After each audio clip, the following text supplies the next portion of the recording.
Hi, praise the Lord. 2 சீஷர்கள் பேசிக்கொண்டே போவாங்க. நடுவில் இயேசு வேற ரூபத்தில் நிற்பாரு. எதுக்காக சுகமா இருக்கிறீங்கன்னு கேட்கும்போது அவங்க சொல்லுவாங்க, உங்களுக்கு என்ன நடந்ததுன்னே தெரியாதா?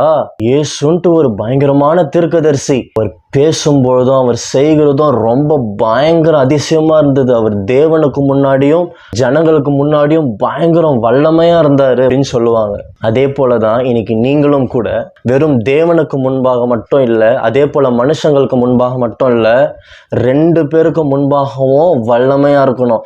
சில பேர் வெறும் தேவனுக்கு முன்பாக காடுக்கு என்னுடைய ஹார்ட் நல்லா தெரியும், ஸோ மனுஷன் முன்னாடி எப்படி இருந்தாலும் பரவாயில்ல, அவன் என்னை எப்படி நினைச்சாலும் பரவாயில்ல, என்னை எப்படி தூஷிச்சாலும் பரவாயில்லன்னு சொல்லிட்டு மனுஷங்கிட்ட கோட்டை விட்டுருவாங்க. சில பேர் மனுஷங்கிட்ட நல்ல பேர் வாங்கணும், கெத்தா காமிச்சிக்கணும்னு சொல்லிட்டு காடு முன்னாடி சீப்பா பிஹேவ் பண்ணிட்டு இருப்பாங்க. 2 மாதிரியும் இல்லாம 2 பேருக்கு முன்னாடி வல்லமையாம் உத்தமமா பரிசுத்தமா இருங்க. கர்த்தர் உங்களை ஆசீர்வதிப்பார்.